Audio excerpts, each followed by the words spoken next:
राम कथा तो अनंत है श्रोता समाज। इस संसार में से कोई सूर समर्थ नहीं जो संपूर्ण राम कथा का शांगोपांग वर्णन कर सके, जो पूरा पूरा राम कथा कह सके। राम कथा अनंत है, असीम है, अपार है। असित गिरि समम स्यात् कच्चलम सिंधु पात्रे सुरतर वर्षाखा लेखनी पत्रमुर्वी लिखते गृहत्वा शारदा सर्वकालम तदपि तब गुणानमीशम पारम नयाति। सातों समुद्रों को भी यदि स्याही बनाए, सुर तरु वर्षाखा लेखनी पत्रमुर्वी, कल्प वृक्ष के डंगाल को यदि हम लेखनी बनाएं, और लिखे भी कौन? लिखते गृहत्वा शारदा सर्वकालम, सरस्वती स्वयं बैठ करके अनादि काल तक के यदि रघुनाथ जी के यश कीर्ति को लिखते रहे, और वो भी आसमान के रूपी कागज में लिखते रहे, तो भी राम जी के कथा का अंत नहीं। क्योंकि राम अनंत अनंत गुण अमित कथा विस्तार। जैसे राम जी अनंत हैं, वैसे राम जी की कथा भी अनंत है। इस कथा को आदर के साथ गान करना चाहिए, आदर के साथ श्रवण करना चाहिए। कारण व्यास आदि कवि पुंगव नाना जिन सादर हरि चरित बखाना। महर्षि वेदव्यास जी, आदि कवि वाल्मीकि जी, याज्ञवल्क्य जी, ताक भसुंडी जी, गोस्वामी तुलसीदास जी और संत समाज, ये सभी बड़े आदर के साथ भगवान के इस पावन कथा का गान किए हैं। साथ ही सावधान करी पुनि मन शंकर लागे कहन कथा अति सुंदर। भगवान स्वयं भूत भावन भोले बाबा भी सावधान होकर के इस कथा का गान किए हैं आदर के साथ। तो भगवान की कथा भी अनंत है श्रोता समाज। कथा आरंभ से पूर्व सादर शिवहिनाई महिमा था, सादर शिवहिनाई महिमा था, वर्णि विशद रघुपति गुण गाथा। सर्वप्रथम भूत भावन भोले बाबा के चरणों में सादर नमन करते हुए रघुनाथ जी के कथा गान आरंभ करें। मानस के पहला श्लोक में गोस्वामी तुलसीदास जी लिखते हैं, वर्णानाम अर्थ संघानाम रसानाम छंदसामपि बालकांड। वर्णानाम अर्थ संघानाम रसानाम छंदसामपि मंगलानां च करतारो वंदे वाणी विनायको। भवानी शंकरो वंदे श्रद्धा विश्वासरूपिणो, याभ्यां विना न पश्यन्ते सिद्धस्वान्तेस्तमीश्वरम्। वंदे बोधमयं नित्यं गुरुः शंकररूपिणो, यमाश्रितो हि वक्रोऽपि चंद्रः सर्वत्र वंदये।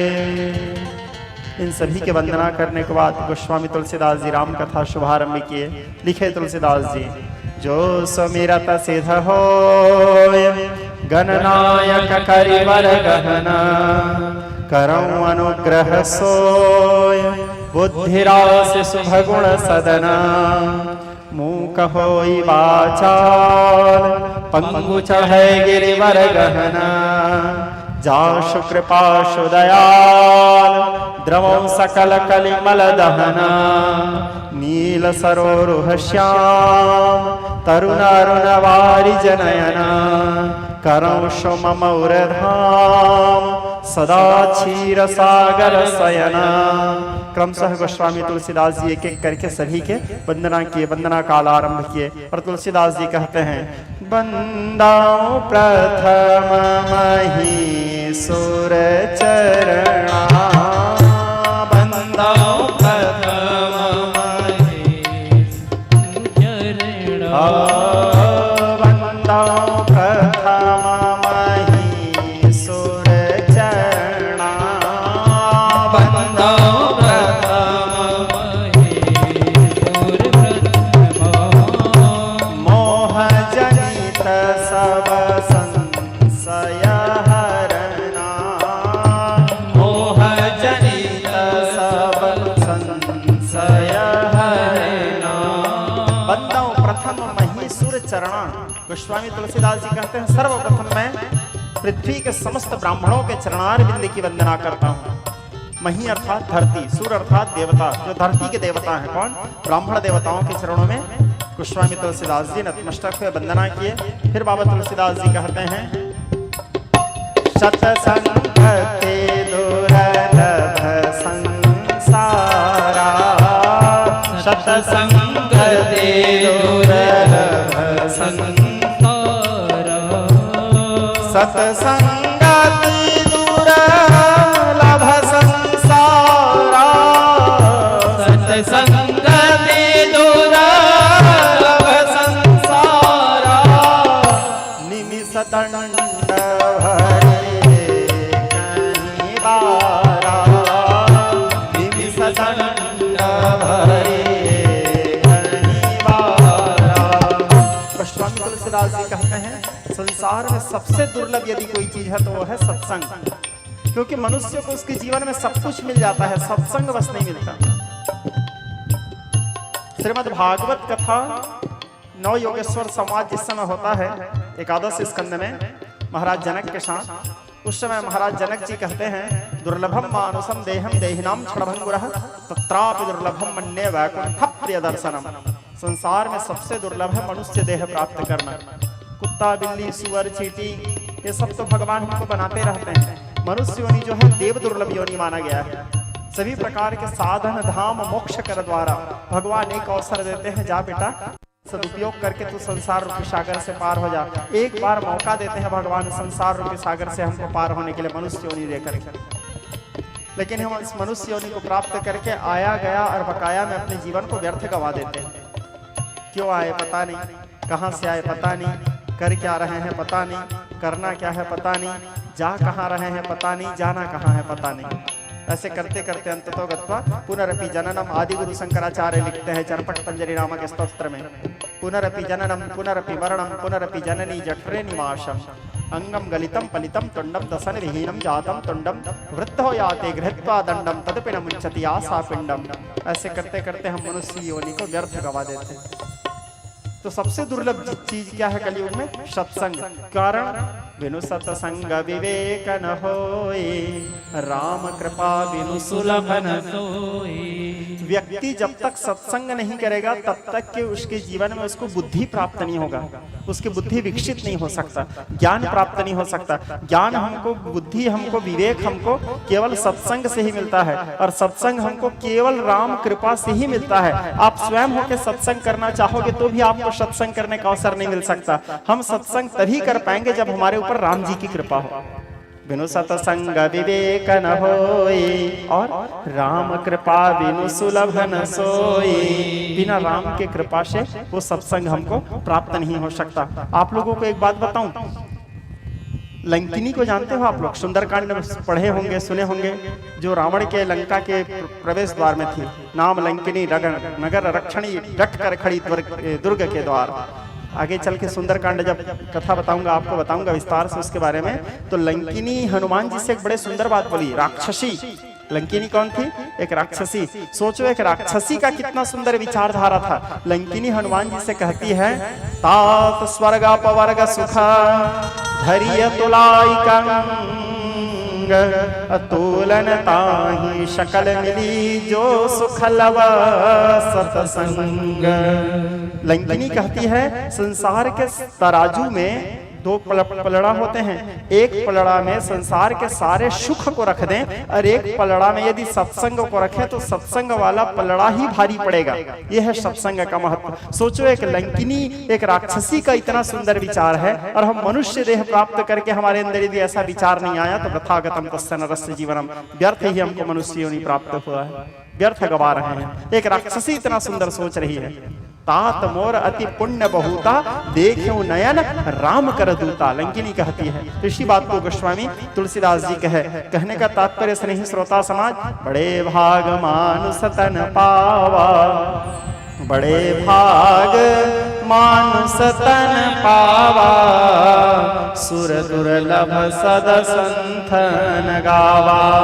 बड़े दुर्लभ है मनुष्य योनि, और वो हमको भगवान की कृपा से मिला है, तो हम इसका सदुपयोग करें, हम इसका उपयोग करें। भगवत हमारे जीवन के प्रत्येक क्षण परमात्मा को समर्पित होना चाहिए। भगवान ये नहीं बोल रहे हैं कि आप एक माला ले लो और माला लेकर के दिन भर माला लेकर के बैठ जाओ, राम राम राम राम राम राम राम राम जाप करते रहे। ऐसे भगवान नहीं बोले हैं, ऐसे हमारा सदग्रंथ भी नहीं बोला है। प्रत्येक क्षण भगवान को समर्पित करने का तात्पर्य हम जो भी कार्य करें वो कार्य परमात्मा को समर्पित हो। यदि हम चल भी रहे हैं, एग्जाम्पल, यदि हम चल रहे हैं तो हमारे अंदर ये भाव हो कि हम परमात्मा की परिक्रमा कर रहे हैं।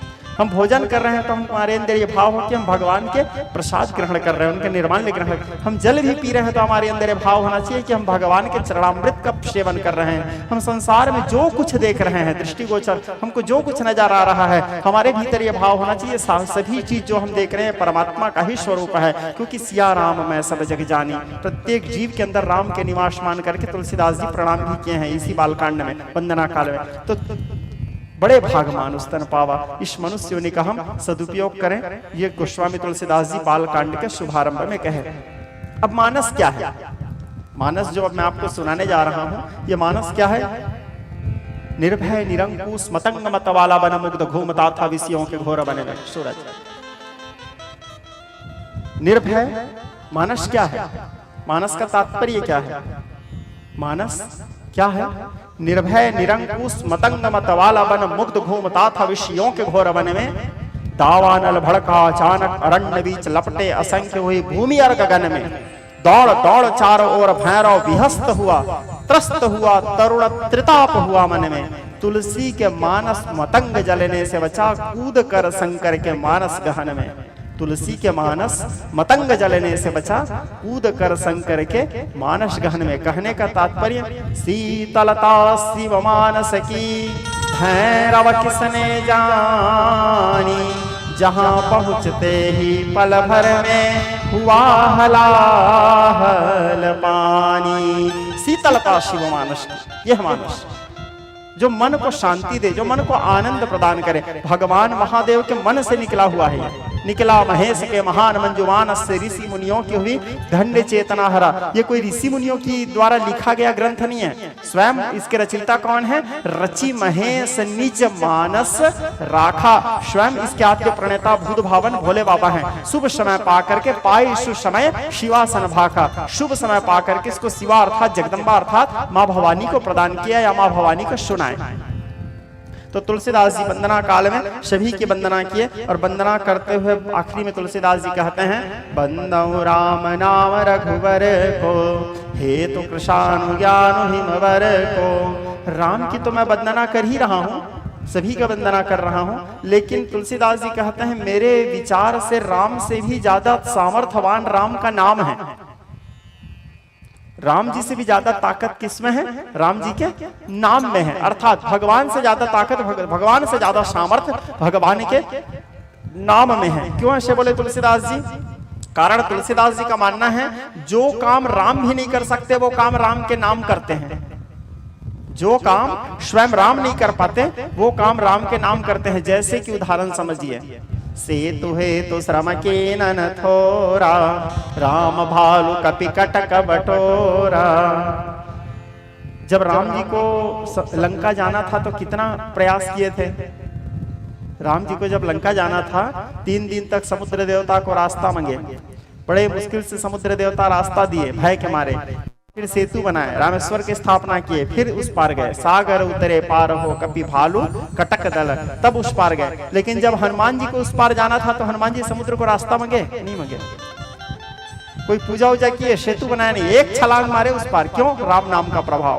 आप लोग गाते भी होंगे, राम से बड़ा राम का नाम, अंत में निकला यह परिणाम। जिस सागर को बिना सेतु के पार न हो सके राम। जिस सागर को बिना सेतु के पार न हो सके राम। कूद गए हनुमान उसी को लेकर प्रभु का नाम। राम से बड़ा राम का नाम, अंत में निकला यह परिणाम। राम से बड़ा राम का नाम, अंत में निकला यह परिणाम। तो ये राम नाम के प्रभाव। ऐसे सभी के वंदना करते हुए आखिरी में तुलसीदास जी कहे, सिया राम मैं सब जग जानी करहूं प्रणाम। जो ऋजुग पानी, मैं सारे संसार में सीताराम के निवास जानकर सारे संसार को एक साथ प्रणाम करता हूँ। मेरे रघुनाथ जी के चरणारविंद की वंदना करता हूँ। अब गोस्वामी तुलसीदास जी मानस कथा आरंभ किए। कहे एक समय की बात है, भरद्वाज मुनि वसहि प्रयागा। कहाँ से आरंभ हुआ? भरद्वाज मुनि वसहि प्रयागा, जिनहि राम पद अति अनुरागा। एक बार पुनि मकर नहाए।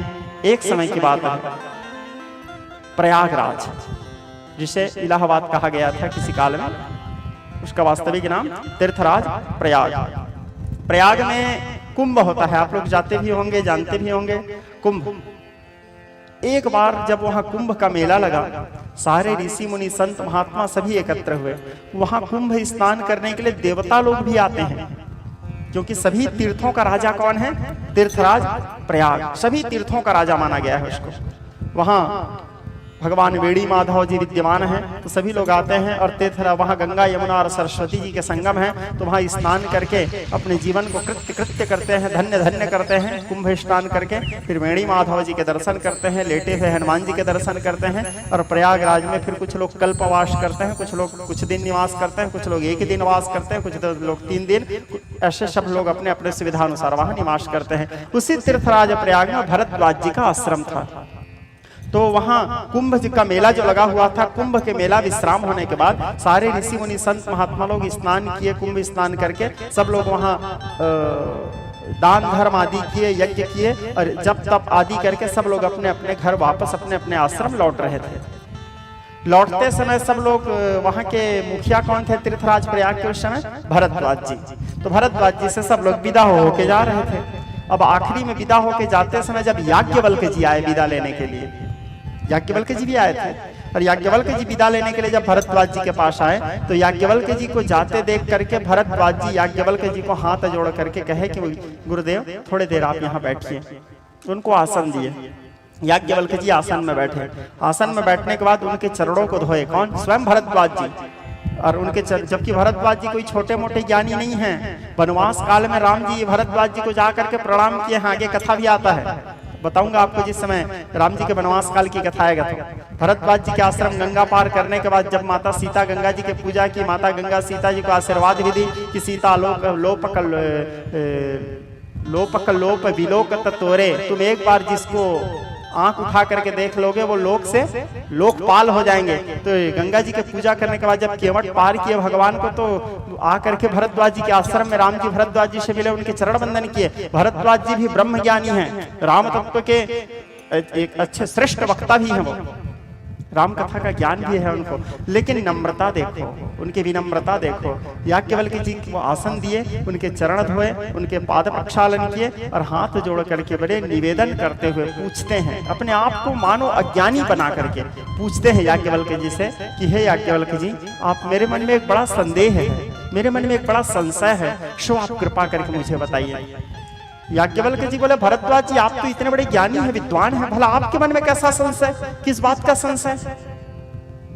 तो भरद्वाज जी कहते हैं, एक राम अवधेश को मारा, जिनके चरित विदित संसारा, नारी विरह दुख सहु अपारा, भयाहु रोष जिमि रावण मारा। एक राम जो भरद्वाज जी का संदेह क्या है? भरद्वाज जी बता रहे हैं याज्ञवल्क्य जी को, एक राम जो अयोध्या नरेश महाराज दशरथ के पुत्र हैं, जिसको सारा संसार जानते हैं, जो वनवास गए, वनवास में लंकापति रावण उनके पत्नी भार्या का हरण किए, क्रोध में आकर के जिन्होंने रावण को मारा। नारी विरह दुख सहु अपारा, भयहु रोष जिमि रावण मारा। तो हे गुरुदेव, हे याज्ञवल्क्य जी, मेरे मन में संदेह इस बात का है, कृपा करके मुझे इस बात को बताइए, प्रभु सोई राम की अपर को जाहि जपत त्रिपुरारी, प्रभु सोई राम की अपर को जाहि जपत त्रिपुरारी, सत्य धाम सर्वज्ञ तुम कहूं विवेक विचारी। ये वही राम है, भगवान शंकर कैलाश में बैठ के दिन भर राम राम राम राम जाप करते हैं। तो जो राम राम राम राम जाप करते हैं शंकर भगवान, वो राम, और ये जो दशरथ के बेटा राम, ये दोनों राम एक हैं या दोनों राम अलग अलग हैं? शंकर जी कैलाश में बैठ के जिसको दिन भर राम राम राम राम जप करते हैं वो राम, और ये जो दशरथ के बेटा राम, नारी विरह दुख सहे हूं अपार अभय हो रोसे जी रावण मारा, ये राम और वो भगवान शंकर जिसको जप करते हैं वो राम, ये दोनों राम एक ही हैं या दोनों राम अलग अलग हैं? ये मेरे मन में राम कवन पूछूं मैं तो ही कहूं बुझाए कृपा निधि मोही। हे कृपा निधि, आप मुझे कृपा करके इस बात को समझाइए, बताइए ये दोनों राम के बारे में। तब याज्ञवल्क्य जी मुस्कुराए, भरद्वाज जी से कहे, भरद्वाज जी मैं जानता हूं कि आप सब जानते हो। क्या सुंदर वाणी है, देखो। याज्ञवल्क्य जी कहे भरद्वाज जी से, भरद्वाज जी मैं जानता हूं आप सब जानते हो, वनवास काल में स्वयं रघुनाथ जी आपके पास आए थे। ऐसा नहीं कि आप इस बारे में नहीं जानते, आप जानते हो और जानबूझ के मेरे से पूछ रहे हो।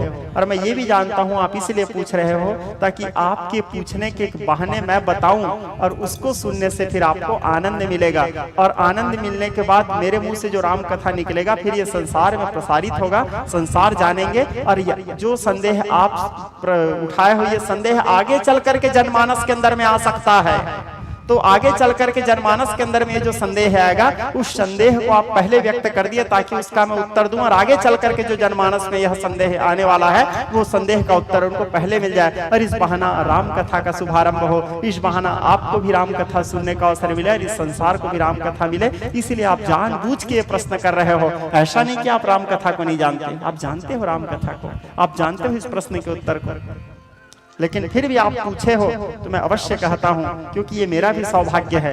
आज धन्य मैं धन्य दे यद्यपि सब विदेन निज जन जानी राम मोहि संत समागम दीन। आज मैं भी धन्य हो गया जो आपके जैसे संत के बीच में मेरे को भगवान राम के पावन कथा कहने का अवसर मिला है। मैं भी धन्य हो गया भरद्वाज जी। लेकिन अब मैं ये बता रहा हूं, ध्यान से सुनो मेरे वाणी को। ऐसे ही संशय के न भवानी, ऐसे ही संशय के न भवानी, महादेव तब कहा बखानी। जैसे संशय आपने किया था ऐसे ही संशय एक बार माता पार्वती ने भी किया था, और माता पार्वती के उस संदेह को दूर करने के लिए भगवान शंकर इस पावन पुनीत कथा को सुनाए थे। उस कथा को मैं तुमको सुनाता हूँ। कौन बोले ऐसे? याज्ञवल्क्य जी। किनको बोले? भरद्वाज जी को। फिर भरद्वाज जी पूछे, माता पार्वती के अंदर भला संशय कैसे हुआ, कब हुआ, क्यों हुआ? माता पार्वती तो आदि शक्ति हैं, जगत जननी हैं, भवानी हैं, हम सब लोग उनको जगन माता कहते हैं। वो राज राजेश्वरी त्रिपुर सुंदरी माँ भवानी, भला उनके अंदर में राम जी को लेकर के संदेह कैसे हो गया? हे गुरुदेव, कृपा करके आप इस कथा को मुझे सुनाइए। तब फिर याज्ञवल्क्य जी कहने लगे भरद्वाज जी से, भरद्वाज जी एक समय की बात है, एक बार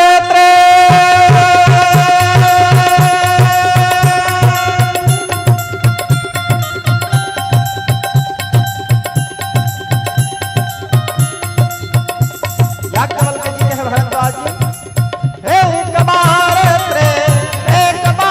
त्रेता युग माही, शंभु गए कुंभज ऋषि पाही, शंभु गए कुंभज ऋषि पाही। याज्ञवल्क्य जी भरद्वाज जी से कहे, एक बार त्रेता युग माही। त्रेता युग की बात है, क्योंकि भरद्वाज जी पूछे हैं माता पार्वती के मन में संदेह कैसे हुआ राम जी को लेके, तो इनके प्रश्नों के उत्तर दे रहे हैं। त्रेता युग की बात है। भगवान भोले बाबा कुंभज ऋषि के आश्रम राम कथा सुनने के लिए गए। कब गए? एक बार गए। साथ में किनको ले गए? संग सती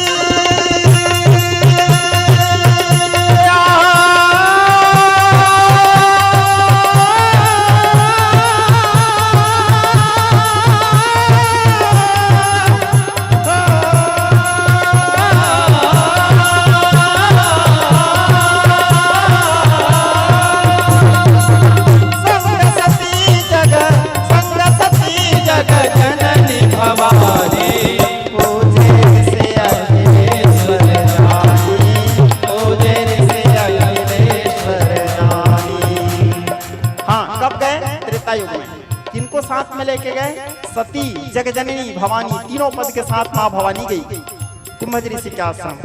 कुंभज ऋषि के आश्रम में कुंभज जी सुंदर कथा सुना रहे हैं। कुंभज जी को अगस्त ऋषि कहा जाता है, अगस्त जी का नाम ही कुंभज ऋषि है।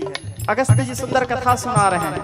अचानक भोले बाबा और जगदम्बा जब उनके आश्रम में पहुंचे, अगस्त जी उनको देख के गदगद हो गए। साक्षात भगवान उनके आश्रम में पहुंचे हैं, आसन से खड़े हो गए। अब भगवान शंकर के सामने कोई कथा बताए कैसे? यद्यपि कुंभज ऋषि कोई छोटे मोटे ज्ञानी नहीं थे, परम विद्वान थे, लेकिन फिर भी कुंभ अर्थात घड़ा और भगवान महादेव स्वयं समुद्र हैं, सागर गागर को कैसे कथा सुनाए? वो राम कथा क्या आद्य प्रणेता है, निकाले हैं वो राम कथा। उनकी जुबान बंद हो गया, खड़े हो गए, हाथ जोड़े, कहे आइए बैठिए महादेव, कथा सुनाइए, आप ये आसन ग्रहण कीजिए। भगवान महादेव के नम्रता को भी देखिए, ये कथा से भी हमको शिक्षा मिल रहा है। भगवान के कथा कोई भी कहे, कहीं भी हो, भगवान के कथा सुनने में कितना नम्रता होना चाहिए, भोले बाबा से सीखिए। कुंभज ऋषि के मुंह से कथा सुनने के लिए स्वयं त्रैलोकीनाथ कथा सुनने गए हैं। भगवान शंकर बोले हम सुनाने नहीं, सुनने आए हैं। कुंभज जी का दिमाग खराब हो गया। कुंभज जी बोले बाबा मैं आपके सामने कैसे कथा बोलूं? बोले अरे हमको सुनना है भाई, आप बैठिए जाओ। तब कुंभज जी उनके आदेश पा करके, उनके अनुशासन पाके बोले देखो प्रभु अब जो भी होगा आप संभालना, हम कथा कहने जा रहे हैं। और फिर कुंभज जी बैठे, भगवान महादेव के चरणारविंद की वंदना किए। सादर शिवहि नाई मही माथा वर्णि विशद रघुपति गुण गाथा। भगवान महादेव के चरणारविंद के वंदना करके वो राम कथा आरंभ किए। भोले बाबा बड़े लगन से सुन रहे हैं। कहत सुनत रघुपति गुण गाथा,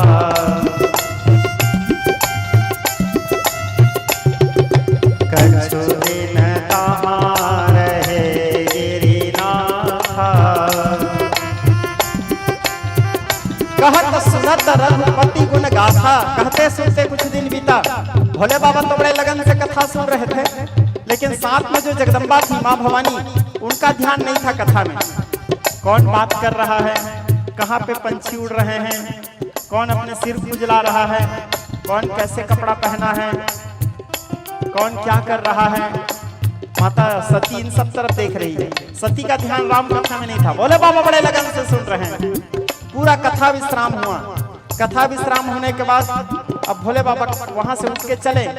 जाते समय चौपाई में गोस्वामी तुलसीदास जी लिखते हैं, मुनि संग विदा मांगे त्रिपुरारी,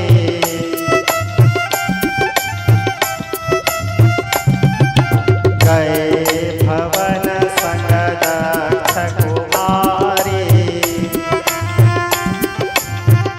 मुनि संग विदा मांगी त्रिपुरारी, तीनों लोगों का स्वामी। जब वहां से जाने लगे तो साथ में कौन जा रही है, चौपाई को ध्यान से समझना।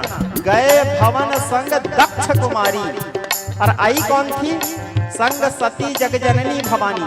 लेकिन जा कौन रही है, सती जगजननी भवानी नहीं जा रही है, जा कौन रही है, गए भवन संग दक्ष कुमारी। दक्ष नाम अहंकार की बेटी जा रही है वहां। क्यों? क्योंकि भगवान के कथा को ध्यान से नहीं सुनी, भगवान के कथा को आदर से नहीं सुनी। भगवान के कथा को आदर से नहीं सुनने मात्र से स्वयं आदि शक्ति के 3 पद खत्म। सती भी नहीं, जगजननी भी नहीं, भवानी भी नहीं, अब केवल मात्र वो दक्ष नाम अहंकार की बेटी है। तो वहां से कौन जा रही है, दक्ष कुमारी, अहंकार की बेटी जा रही है। भगवान के कथा को सावधान होकर न सुनने में जब आदि शक्ति माँ भवानी के 3 पद खत्म हो गया तो हम तो फिर साधारण मनुष्य हैं।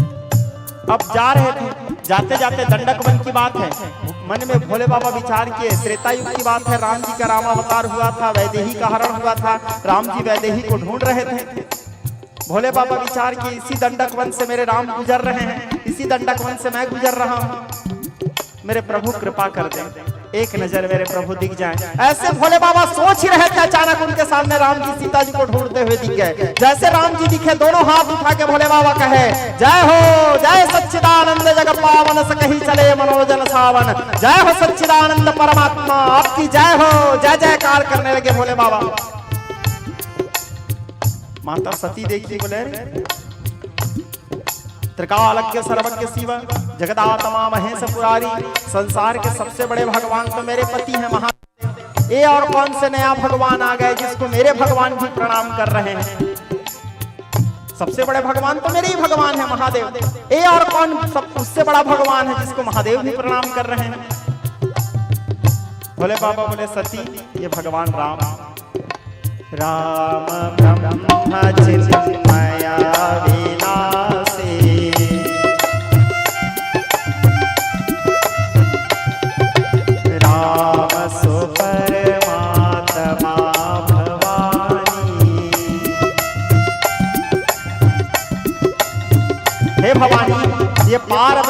परमेश्वर हैं, परमात्मा हैं, निर्गुण निराकार व्यक्त ब्रह्म है राम, सच्चिदानंद घन परमेश्वर हैं। माता कहती है मैं नहीं मानती। बोले बाबा बोले अरे मैं बोल रहा हूं भगवान है। बोले मैं नहीं मानती। यदि ये भगवान है तो इनको पता कैसे नहीं इनके पत्नी कहाँ है? एक साधारण मनुष्य के जैसे ढूंढते चले जा रहे हैं। हे खगमृग हे मधुकर बैनी तुम देखी सीता मृग नैनी। तो भोले बाबा बोले एक काम करो, जो तुम्हारे मन अति संदेह हो,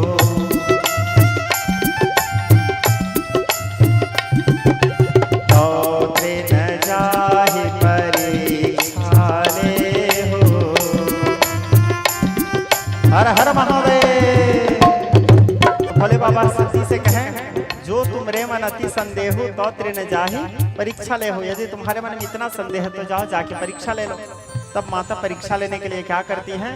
पुण्य पुण्य हृदय विचार करी धरि सीता कर रूप। सीता जी के रूप धारण की और सीता जी के रूप धारण करके राम जी के सन्मुख पहुंची। जैसे राम जी के सन्मुख पहुंची, राम ब्रह्म व्यापक जग जाना परमानंद परेश पुराणा। राम जी तुरंत हाथ जोड़ के कहे, जबकि वो सीता के रूप में थी फिर भी राम जी हाथ जोड़ के कहे, माँ विपिन अकेली फिरही के ही हेतु, इस जंगल में आप अकेली कैसे घूम रहे हो? हमारे प्रभु भगवान कृष्णकेतु कहाँ हैं? माता सती लज्जित हो जाती है। माता सती की आंखों में आंसू बहने लगा। माता सती मन में विचार करती है, मैं शंकर कर कहा न माना। मेरे को भगवान शंकर समझाए थे कि वो भगवान है, उनसे परीक्षा मत लो। मैं लेकिन उनके बात नहीं मानी। अब मैं क्या करूं? ये तो पहचान गए। माता लज्जित हो जाती है, अपने सीता वाले रूप को त्यागती है, वास्तविक सती के रूप में आई। अब राम जी विचार किए, चलो माता मैं तुमको अपने माया दिखाता हूँ। अब राम जी अपने माया के विस्तार किए, जैसे रघुनाथ जी अपने माया के विस्तार के चहु और राम जी और सीता जी दिखने लगे। राम ही राम दिखे चहुर, चारों तरफ जिधर देखती है माता उधर राम सीताराम सीताराम सीताराम सीताराम। माता व्याकुल हो गई। व्याकुल होकर नेत्र बंद करके भगवान देवादिदेव महादेव की स्तुति करने लगी, महादेव के वंदना की, अपने पति के अपने कांत के वंदना करते हुए कहती है, शिवा कांत संभो शशांकार धमाल महेशान सोलन जटाजूट धारण त्वमेको जगत व्यापको विश्वरूप प्रसीद प्रसीद प्रभो पूर्ण रूप। माता जब वंदना की, राम जी अपने माया को तुरंत समेट लिए। समेटने के बाद माता वापस आती है कैलाश। आकर के भोले बाबा के पास सन्मुख पहुंची। भोले बाबा कहे, सती तुमने मेरे प्रभु का परीक्षा ले लिया। माता झूठ बोल देती है। माता कहती है, कछु न परीक्षा लेन्ह गोसाई, किन्ह प्रणाम तुम्हारे नाई। ना मैंने कोई परीक्षा नहीं लिया, जैसे आप जाके प्रणाम किए थे वैसे मैं भी प्रणाम करके आई हूँ। लेकिन त्रिकालज्ञ सर्वज्ञ शिवा महादेव तो जान गए कि सती मेरे प्रभु की परीक्षा लिए हैं। भोले बाबा उसी समय मन में ठान लिए, जो मैं करूं सती सन प्रीति मिटाए धर्म पथ हो या नीति। यदि मैं अब सती से प्रेम करूंगा तो धर्म नष्ट हो जाएगा। क्यों? क्योंकि सती मेरे माँ के रूप धारण की है और माँ को भला वाम भाग में कैसे बिठा सकता हूँ। तो भोले बाबा क्या किए, उसी समय मन ही मन, माता सती से अपने मुंह से नहीं बोले कि मैं तुम्हारा त्याग कर दिया हूं, अपने मुंह से नहीं बोले महादेव, मन ही मन ठान लिए। देवता लोग भी आकाश मार्ग से कहने लगे, बाप भोलेनाथ शिव समको रघुपति व्रत धारी, बिनु अघ तजेऊ सती असनारी। सती जैसे नारी का आपने त्याग कर दिया। आकाश मंडल गूंज गया, ब्रह्मांड कांप गया। और भोले बाबा सती के वियोग में नेत्र बंद किए। नेत्र बंद किए तो इनको बैठे समाधि अखंड पारा, अखंड समाधि में चले गए बाबा। अब इधर इसी बीच में दक्ष प्रजापति शिव जी को चिढ़ाने के लिए एक यज्ञ करता है। उस यज्ञ में संसार के सारे देवी देवताओं को बुलाया, भोले बाबा उसको नहीं बुलाया। तो सब लोग अपने अपने विमान में उड़ उड़ के जा रहे थे। माता सती देखी सब लोग उड़ के जा रहे हैं, पूछी कहाँ जा रहे हो? तो बताए कि तुम्हारे पिता के यहाँ यज्ञ हो रहा है, तुम्हें पता नहीं। माता सती को बड़ा दुख हुआ कि मेरे पिता के घर में यज्ञ हो रहा है, मेरे पिता के घर में काम हो रहा है और मेरे को दूसरा के मुंह से पता चल रहा है। बेटी को कितना दुख हुआ होगा। माता सती रोने लगी, बोले मेरे पिताजी मेरे साथ ऐसे क्यों किए? ना तो मेरे को निमंत्रण दिए, ना मेरे प्रभु को निमंत्रण दिए। भरद्वाज जी याज्ञवल्क्य जी से पूछे, याज्ञवल्क्य जी कृपा करके आप मुझे ये बताइए कि भगवान शंकर को दक्ष प्रजापति निमंत्रण क्यों नहीं दिए, जबकि महादेव तो उनके दामाद हैं और घर में कोई भी कार्यक्रम हो तो दामाद उस कार्यक्रम में मुखिया रहते हैं, और दामाद को निमंत्रण क्यों नहीं दिए। तो फिर याज्ञवल्क्य जी कहने लगे, भरद्वाज जी एक दिन की बात है, महामंडल का बैठक लगा हुआ था, उस समय बड़ा अधिकार दक्ष जब पावा, दक्ष प्रजापति को प्रजापति उपाधि मिला था। इंद्र वरुण कुबेर यम जम ये सब प्रजापति दक्ष के हिसाब से चलते थे, सबके मुखिया थे। और उस सभा में ब्रह्मा विष्णु महेश भी थे, सारे देवता लोग थे, सारे ऋषि मुनि लोग थे। जब मुखिया आते हैं तो मुखिया को देख के सब खड़े होते हैं, उनका सम्मान करते हैं। जब दक्ष आए तो दक्ष को देख करके सब देवता लोग खड़े हो गए, सब ऋषि मुनि लोग खड़े हो गए, सब उनका सम्मान किए। भोले बाबा बस खड़े नहीं हुए।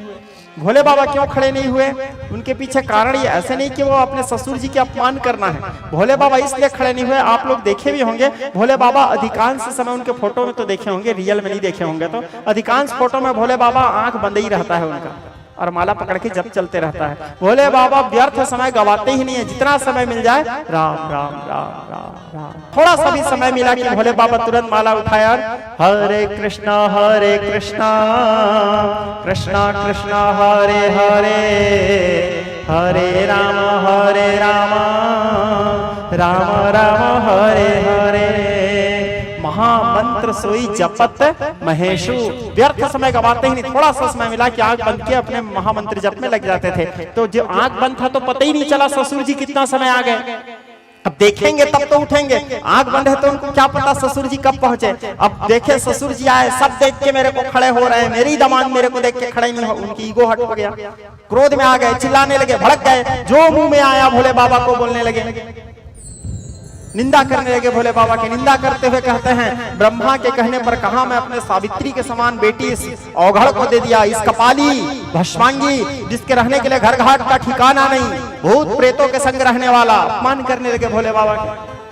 दक्ष कहता है, वेश जग से निराला पिए भंग भर प्याला, सदा रहे मत वाला साथी भूतन ऐसा हृदया का काला काही देखा नहीं, भला वर्य नेत्र में ज्वाला जटा शीस बढ़ाए हैं। गाल सोहे मुंड माला कर डमरू भी साला, सदा ओढ़े मृग छाला चीता भस्म लगाए। अनेक प्रकार से भोले बाबा की निंदा करने लगे। लेकिन महादेव तो बैरागी हैं, न सम्मान का मोह न अपमान का भय। उनके सिद्धांत है एक को ममैर निंदा स्तुतिर्मौले, मेरे को गाली देने से तुमको खुशी मिलता है, गाली दो।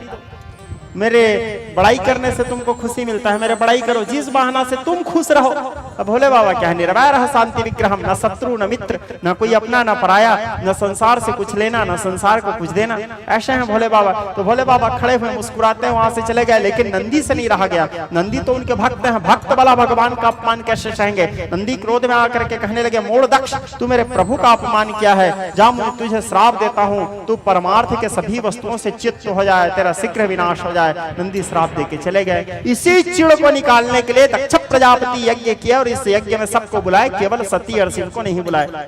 याज्ञवल्क्य जी भरद्वाज जी को बताए कि भगवान भोले बाबा को क्यों नहीं बुलाए, इसीलिए नहीं बुलाए।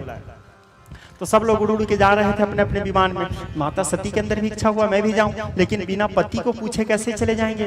पति तो समाधि में बैठे हैं, समाधि में क्यों बैठे हैं उसको भी थोड़ी देर पहले बताया हूं, सती के वियोग में बैठे थे। संयोग बस उसी समय तुलसीदास जी लिखते हैं, बोले बीते सम्मत सहस 87 तज समाधि संभू अविनाशे, तज समाधि संभू अविनाशे, तज समाधि संभू अविनाशे। बोले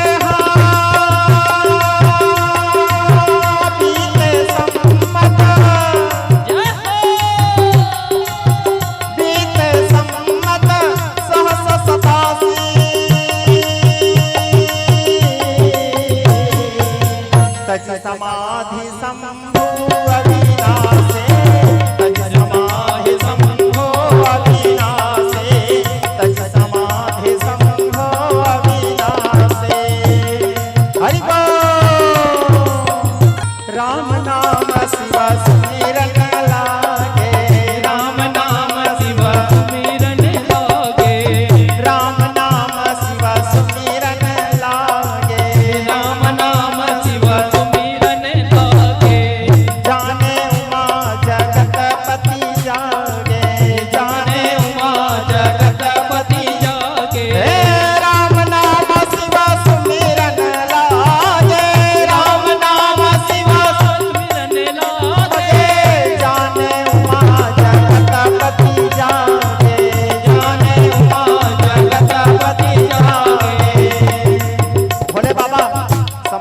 उठे, राम राम राम उच्चारण करने लगे। जगदम्बा समझ गई भोले बाबा समाधि से उठ गए। माता आई उनके सन्मुख, प्रणाम की, उनको अभिवादन की, उनके पूजन की। भोले बाबा सती के मुखमंडल को देखे, कहने लगे मृगनयनी, ऐसा प्रतीत हो रहा है मानो तुम कुछ बोलना चाह रही हो, क्या बात है तुम्हारे मन में? चंद्रमुखी जगदम्बा कहती है, हे आर्य, मेरे पिता के यहाँ यज्ञ हो रहा है, यदि आपका आदेश हो तो मैं मेरे पिताजी से मिल के आऊँ। वहाँ मेरे बहन लोग भी आएंगे, बहुत दिन हो गया बहनों से नहीं मिली हूँ, सखी सहेलियों से नहीं मिली हूँ, माता से नहीं मिली हूँ। भोले बाबा कहे, जाने में कोई दिक्कत नहीं है, लेकिन तुम्हारे पिताजी मुझे निमंत्रण नहीं दिए हैं। जिस जगह निमंत्रण ना हो उस जगह में नहीं जाना चाहिए, और विशेष करके मैं जमाता हूँ, मेरे को निमंत्रण नहीं मिला है, वहाँ तुम्हारा जाना उचित नहीं होगा, सभी प्रकार से अमंगल कारक होगा। और जिस जगह पति का सम्मान न हो उस जगह नहीं जाना चाहिए, तुम्हारा जाना वहाँ उचित नहीं है देवी, धर्म कहता है। माता क्रोध करती है, हट करने लगी। भोले बाबा देखें आज इसका जाना ही है। भोले बाबा मन में विचार किए, क्या विचार किए? हरि इच्छा भारी बलवाना, हरि इच्छा भारी बलवाना, हरि इच्छा भारी बलवाना, हरि इच्छा भारी बलवाना, हरि इच्छा भारी बलवाना, हरि इच्छा भारी बलवाना, हृदय विचारत संग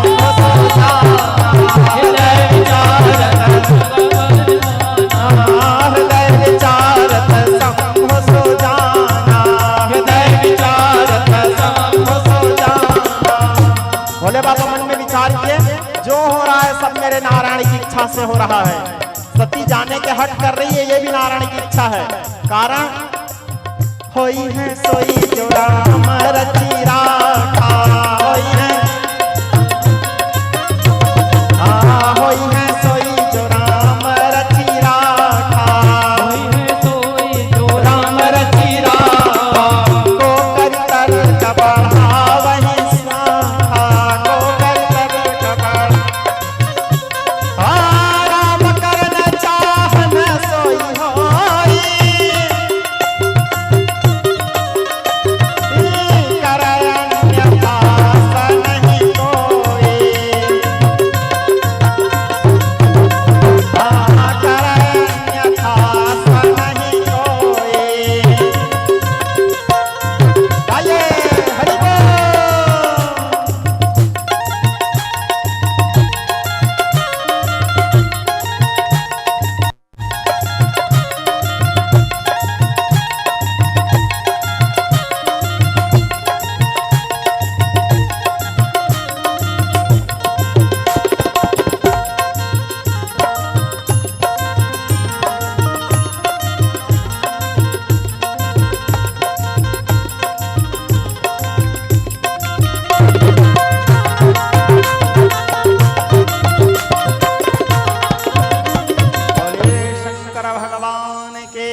जब भोले बाबा देखे जगदम्बा हट कर रही है तो भोले बाबा नंदी से कहे, नंदी शिव गणों के साथ में तुम्हारे माता को लेके जाओ, वो अपने पिता के यहाँ जाना चाहती है यज्ञ में।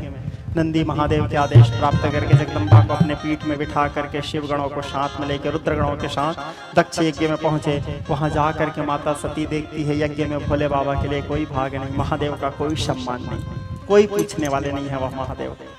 और महादेव के पत्नी है ये सोच करके सती से कोई प्रेम से बात भी नहीं कर रहे थे। स्वयं उनके पिता भी नहीं, उनकी माता भी नहीं, उनके बहन लोग भी नहीं, उनके सखी सहेली भी नहीं, दक्ष के भय है। और ऊपर से दक्ष कहता है, सती तुमको यहाँ किसने बुलाया? क्या तुम्हारे पति को मैं निमंत्रण नहीं दिया तो अपने सम्मान पाने के लिए, सम्मान के लालच में तुमको जबरदस्ती भेजे हैं ताकि मैं तुमको देख करके पिघल जाऊं और महादेव को बुला लूं?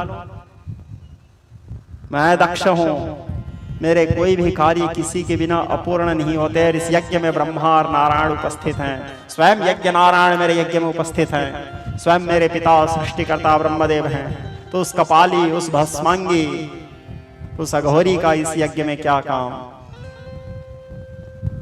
सती अपने कानों से अपने पति के अपमान सुनती है।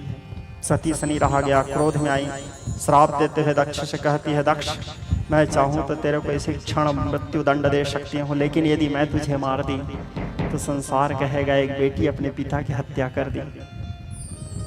मैं तुझे श्राप देती हूँ, तेरा शीघ्र विनाश हो जाए। और यहाँ बैठे हुए जितने भी सभासद हैं, मैं इस देह का त्याग कर रही हूँ और इसका परिणाम तुम सबको भोगना पड़ेगा, जो जो यहाँ उपस्थित हो। इस प्रकार कहते हुए माता पीले रंग के वस्त्र परिधान करती है, पट्टिकांबराधीना कलमंजर मंजरी, और अपने नख के अग्रभाग से पंचाग्नि का वर्ण करती है। कालाग्नि, दावाग्नि, पंचाग्नि, भूताग्नि, होमग्नि, ब्रह्मग्नि, पंचाग्नि के वर्ण करती है। और पंचाग्नि के वर्ण करते हुए भगवान नारायण से वरदान मांगती है। महादेव से वरदान नहीं मांगी, नारायण से वरदान मांगी। क्या वरदान मांगी?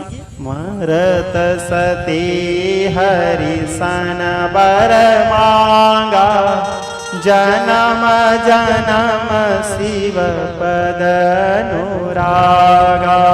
मरते हुए सती नारायण जी से वरदान मांगी कि हे गोविंद, हे नारायण, मेरा जब भी जन्म हो महादेव के चरणों में ही मेरा अविरल अनुराग हो। इस प्रकार नारायण से वरदान मांगते हुए माता अपने पंच भौतिक शरीर का त्याग कर दी।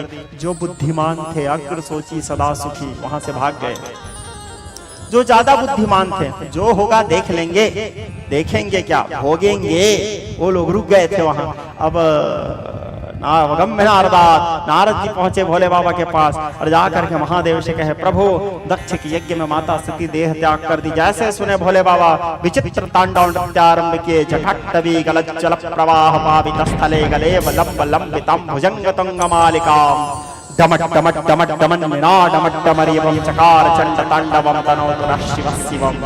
जटा कटा हसप प्रभ भ्रमण निलम परिधरी विलोल बीच वल्लरी विराजमान मूर्धनि, धगत धगत धगत ज्वलल ललाट पट्ट पावके किशोर चंद्रशेखरे रति प्रतिक्षणम मम। धरा धरेन्द्र नंदनी विलास बंद बंद रस दिगंत संसति प्रमोदमान वारसे कृपा कटाक्ष धोरणे, नृत्य दुर्धरापति कचित दिगंबरे मनो विनोद में वस्तुनि।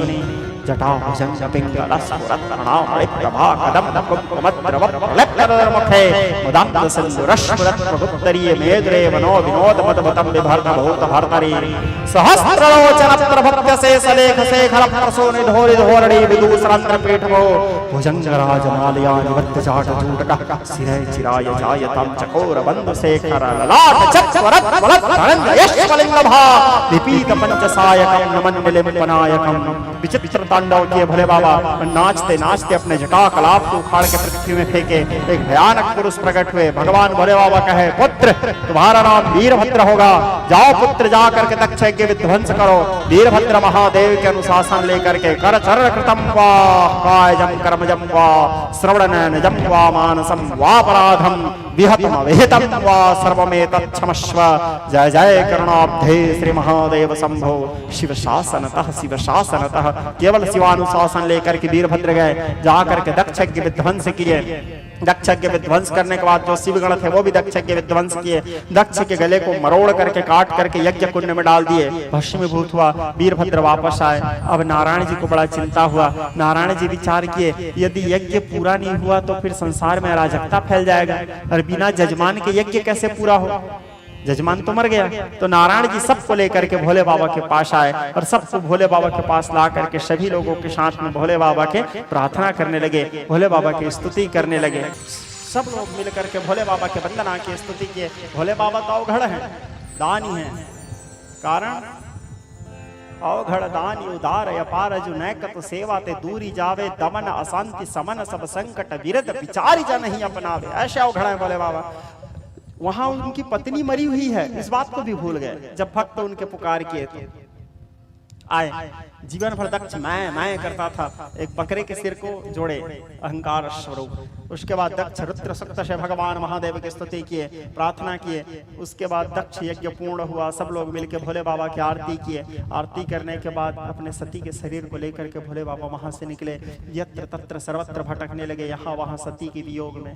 नारायण जी विचार किए, भोले बाबा ऐसे ही घूमते रहेंगे तो संसार में अराजकता फैल जाएगा। अपने चक्र को आदेश दिए, जाओ चक्र जा करके सती के एक एक अंग को काटते जाओ। चक्र आकर के सती के एक एक अंग को काटते गए, एक एक जगह गिरते गए, 52 जगह गिरे। 52 शक्तिपीठ बना भगवती का, आदि शक्ति का। लिम ब्रह्माणि ब्रह्मलोके वैकुंठे सर्वमंगलांद्राणि विरातमिक्यमालया कुबेरवनश्वहा महानंदाग्नि कोड़े चवायभ्याम मृगवाहिनी नैऋत्यं रक्तदंताय ईशाने शूलधारिणी पाताले विष्णुविरूपा शीले देवी मोहिनी सुरसा चमड़ीदीपे लंकायां भद्रकालिका रामेश्वरी से त्वंद विमला पुरुषोत्तम पिंडजा बंगदेशे कामाक्षानील पर्वते वाराणसमन्नपूर्णा ज्ञा छत्रगेश्वरी कुरुक्षेत्रे भद्रकाली ब्रजे कात्यायनी पराद्वारिकायां महामाया मथुरायां महेश्वरी दक्षस्व दुहिता देवी दक्ष यज्ञ विनाशिनी रामस्य जानकी देवी रावण ध्वंस कारणी भगवती। अब क्रोध में देह त्याग की थी तो भगवती अब जाकर के हिमालय में विकराल रूप धारण करके काल प्रभाम रक्षैर कुलभयदाम मालिवध्यंत रेखाम विकराल रूप धारण करके भगवती तपस्या करने लगी, कठोर तपस्या। उनके तपस्या से भोले बाबा प्रसन्न हुए, प्रकट हुए उनके सामने, बोले ब्रह्मरूही जो इच्छा हो वर मांग लो देवी। जगदम्बा भद्रकाली कहती है वर देना चाहते हो तो मेरे वर बन जाओ स्वामी। भोले बाबा बोले सती के मरने के बाद तो हम सोचे ही नहीं थे कि दोबारा फिर विवाह करेंगे, और करेंगे भी तो ऐसे भद्रकाली से करेंगे। हैं सब चाहते हैं हमारी बाई सुंदर हो, तुम दिखने में ही विकट करिया हैं। तब भगवती भोले बाबा के मन को आनंद प्रदान करने वाला जो स्वरूप है मंगल नयन हृदय विहारणी, उस स्वरूप को धारण करती है। 8 वर्ष कन्या मंगला गौरी भवेत, 8 वर्ष के कन्या के समान उनके मुख चंद्रवदनी।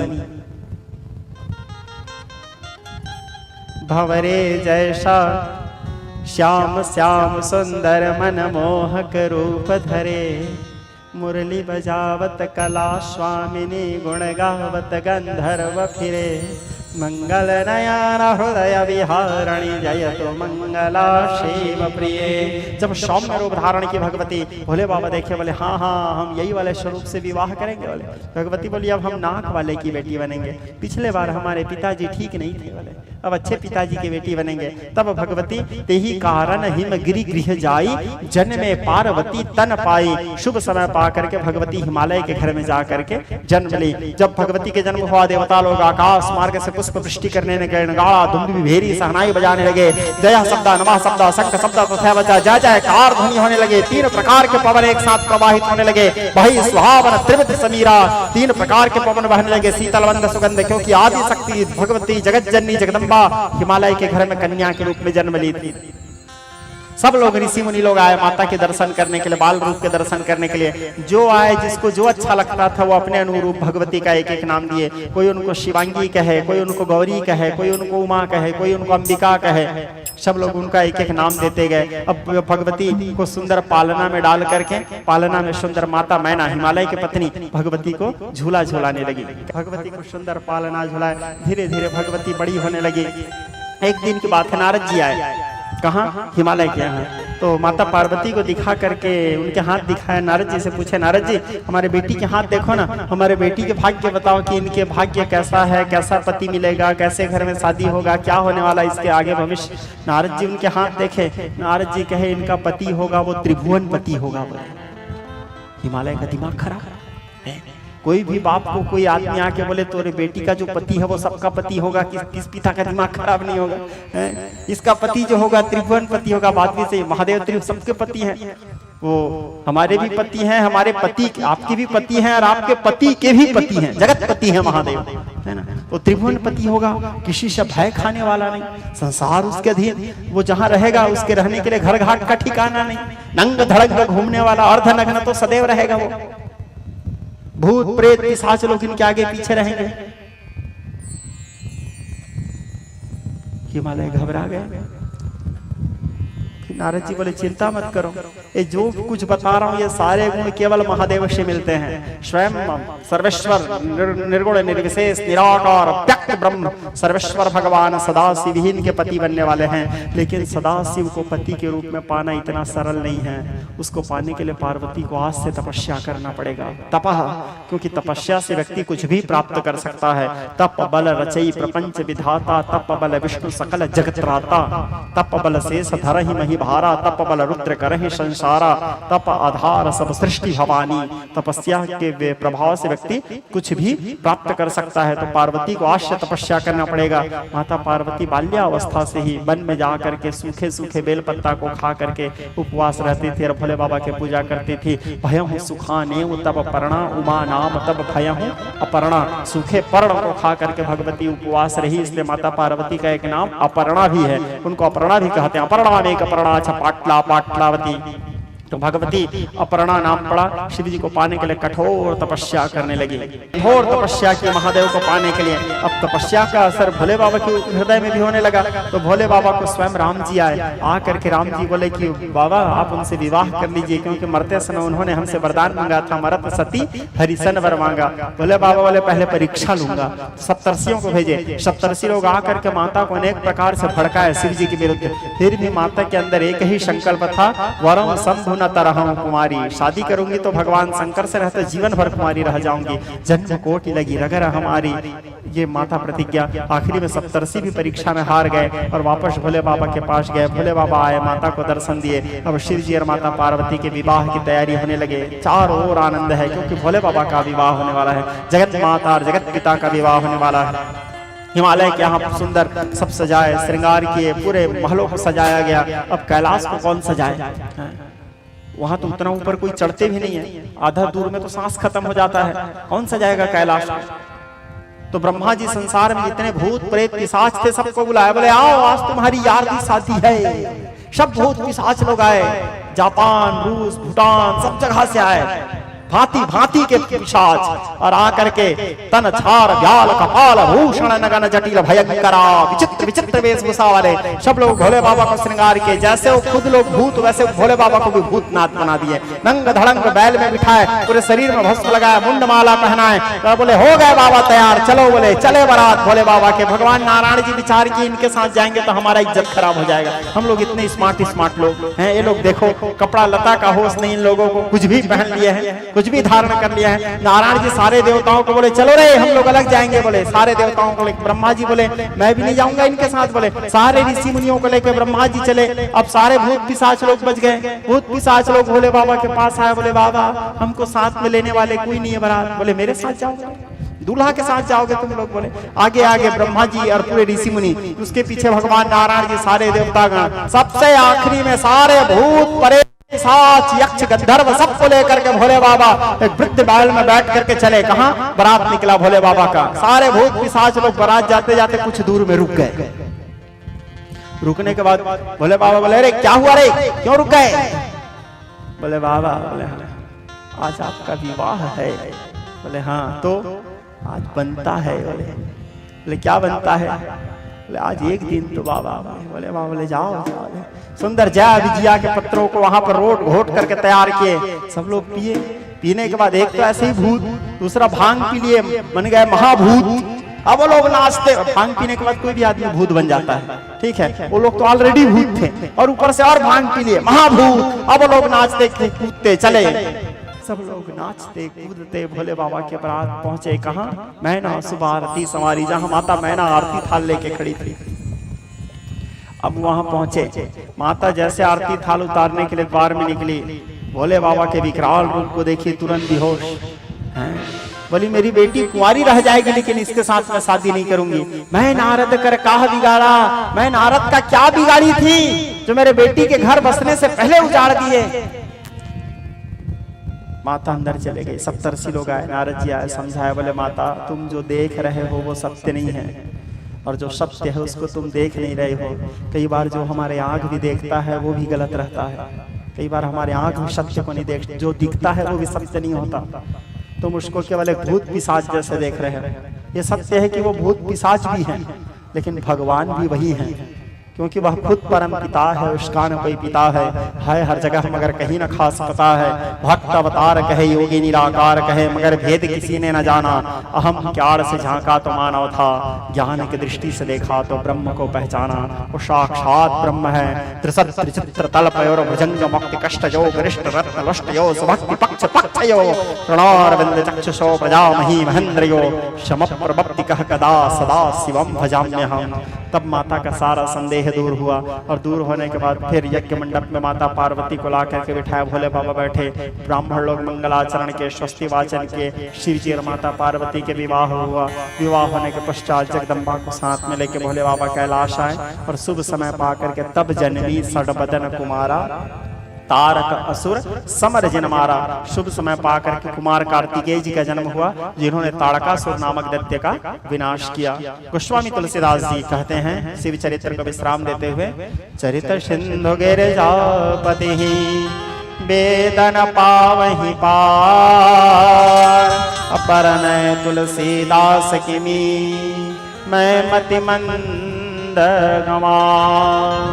गोस्वामी जी कहते हैं भगवान महादेव के चरित्र तो अनंत है, अपार है। संसार में कोई सूर समर्थ नहीं जो भगवान महादेव के संपूर्ण चरित्रों का गान कर सके। भला मैं तुलसीदास महादेव के चरित्र का क्या गान करूं। अल्प बुद्धि के अनुसार जो बन सका मेरे समय महादेव के कथा को बताया। अब भगवान महादेव बड़े आनंद पूर्वक कैलाश में निवास करने लगे। फिर राम कथा की ओर बढ़े, क्योंकि भरद्वाज जी याज्ञवल्क्य जी से पूछे थे, ऐसे ही संशय किन्न भवानी महादेव तब कहा बखानी, ये पॉइंट था। तो भरद्वाज जी पूछे माता भवानी के मन में संशय कैसे हुआ, कब हुआ, तो उसी कथा को बता रहे हैं। कौन? याज्ञवल्क्य जी भरद्वाज जी को। बोले भरद्वाज जी एक समय की बात है, कैलाश परम रम्य गिरिवर कैलासो सदा जहां शिव उमा निवासो। कैलाश के मुख्य शिखर में एक बड़ा सुंदर बर का पेड़ था। एक दिन एक बार ते ही तरु प्रभु गयाओ, तरु बेलो के हर्षित मन भयऊ। एक बार उस बर पेड़ के नीचे भोले बाबा गए और बड़े आनंद के साथ अपने हाथों से निज कर डासे नागरी पुछाला, बैठे सहजहि शंभो कृपाला। अपने हाथों से भोले बाबा वहां बिछौना बिछाए, आसन बिछाए, और आसन बिछाने के बाद उसमें स्वयं बैठ गए। और बैठने के बाद शंकर सहज स्वरूप समारा, शंकर सहज। भोले बाबा अपने हाथों से अपने जटा को संवारे, अपने बाल को सेट किए, है ना, मेछा वेछा पूरा सेट किया। अब कथा कहना है, ऐसे मानस कह रहा है। बर्फ के नीचे अपने हाथों से आसन बिछाए और शंकर सहज स्वरूप संवारा, आसन में बैठे, अपने आप को संवारे। संवारने के बाद भोले बाबा बड़े आनंद और प्रसन्न चित्त होकर के बैठे थे, प्रसन्न मुद्रा में। ठीक उसी समय पार्वती शुभ अवसर जानी, गई शंभु मातु भवानी। शुभ समय पा करके माता देखी दूर से, आज मेरे स्वामी बड़े प्रसन्न मुद्रा में हैं, तो माता उनके सामने आई। जैसे माता भोले बाबा के सामने आई तो भोले बाबा क्या किए, जानी प्रिया दर अति कीन्हा, जानी प्रिया दर अति कीन्हा, बाम भाग हर आसन दिन्हा। अपने प्रिया को अति आदर किए भोले बाबा और उनको बाम भाग में अपने बाहिने बाया ओर में बिठाया भोले बाबा। और बिठाने के बाद बोले क्या बात है देवी, क्या जानना चाहती हो? ऐसा प्रतीत हो रहा है हे चंद्रमुखी, हे चंद्रबदनी, कुछ जानने की जिज्ञासा है तुम्हारे अंदर। तब माता कहती है हे महादेव, हे आर्य, हे भगवान, कथा जो सकल, माता कहती है कथा जो सकल लोक हितकारी, सो पूछन चह शैल कुमारी। जो कथा सारे संसार के कल्याण करने वाली है, जो कथा सारे संसार को पवित्र करने वाली है, वो पावन कथा आप मेरे वास्ते वर्णन कीजिए। यद्यपि मैं जानती हूँ जदपि जो सीता नहीं अधिकारी, जदपि जो सीता नहीं अधिकारी, दासी मन क्रम बचन तुम्हारे। यद्यपि मैं जानती हूँ कि इस कथा को सुनने के लायक भी नहीं हूँ मैं, लेकिन फिर भी मैं आपकी चरणों की दासी हूँ महादेव। कृपा करके मेरे वास्ते राम कथा वर्णन कीजिए। हे महादेव, विश्वनाथ मम नाथ पुरारे, त्रिभुवन महिमा विदित तुम्हारे। तो भोलेनाथ बोले, क्या जानना चाहते हो देवी, कौन से कथा जानना चाहते हो? तो माता कहती है, जो नृपत्तनय तो ब्रह्म किमी, नारी विरह मति धीर। माता कह रही है, जो नृपत्तनय तो ब्रह्म किमी, नारी विरह मति धीर, देख चरित महिमा सुनता भ्रमित बुद्धिमति मोरे। हे महादेव, मैं ये जानना चाहती हूँ, पिछले बार और इस बार, पिछले बार मेरे मन में संशय हुआ था। दोनों बार का बात वही है, जब सती थी और आज पार्वती थी।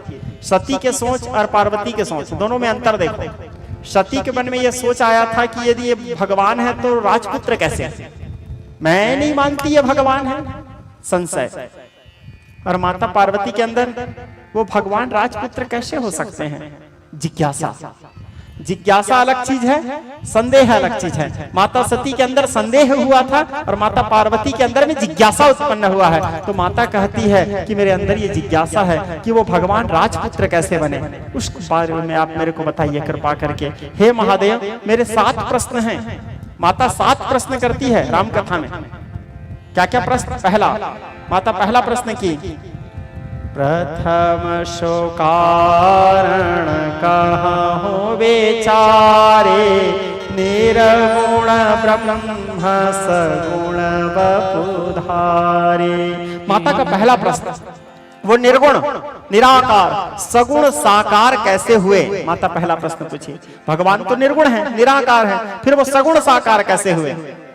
दूसरा प्रश्न, पुनि प्रभु कहाँ हो राम अवतारा, बाल चरित कहे विविध उदारा। मेरा दूसरा प्रश्न ये है महादेव, वो निर्गुण निराकार सगुण साकार रूप लेकर के अवतरित कैसे हुए, जन्म कैसे लिए, और जन्म लेने के बाद कौन कौन से बाल लीला किए, उनके संपूर्ण बाल लीला भी मेरे वास्ते वर्णन कीजिए।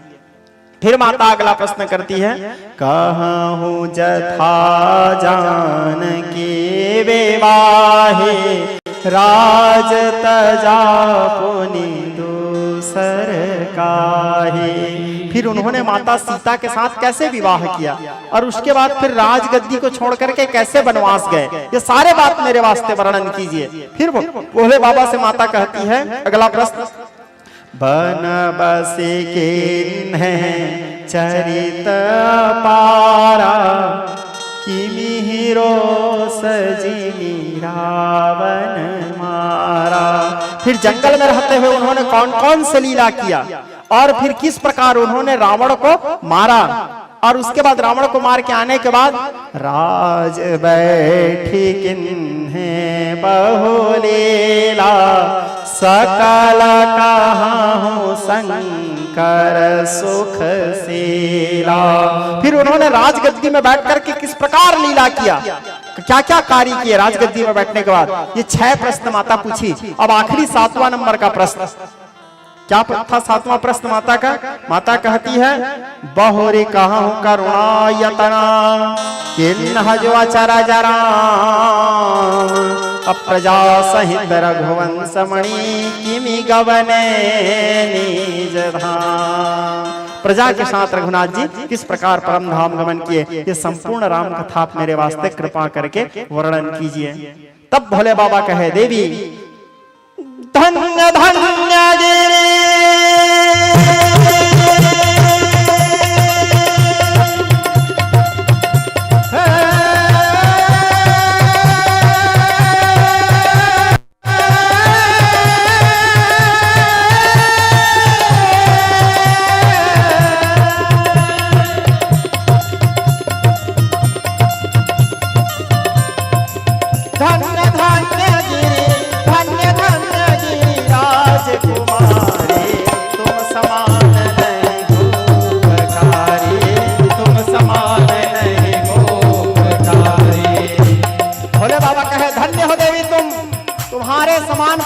सारी संसार में कोई नहीं है। क्यों? पूछे रघुपति कथा प्रसंगा, धन्य लोक जग पावन गंगा, धन्य लोक जग पावन गंगा।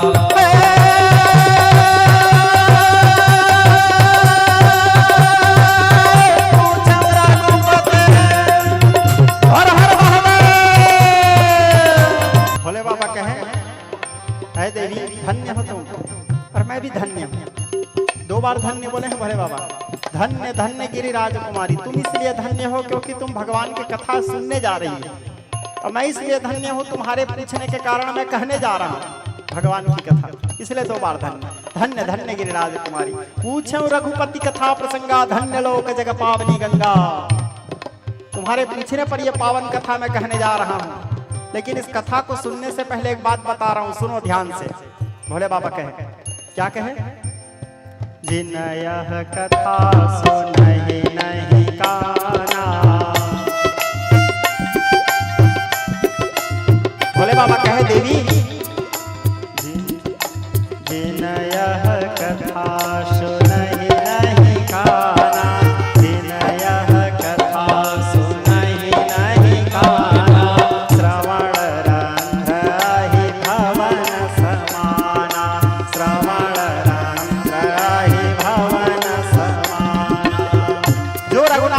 पावन जिस कथा को सुनने की जिज्ञासा तुम्हारे अंदर हुआ, इस कथा को जो मनुष्य योनि प्राप्त करके नहीं सुन पाया, उसका कान सांप के भीमोरा के समान है। श्रवण रंध्र अहि भवन समाना। भोले बाबा कहे, देवी पुलिस कठोर निठुर सोई छाते, पुलिस कठोर निठुर सोई छाते, सुन हरि चरितन सुनी हरि चरितन जे हर साथी। भोले बाबा कहे, उस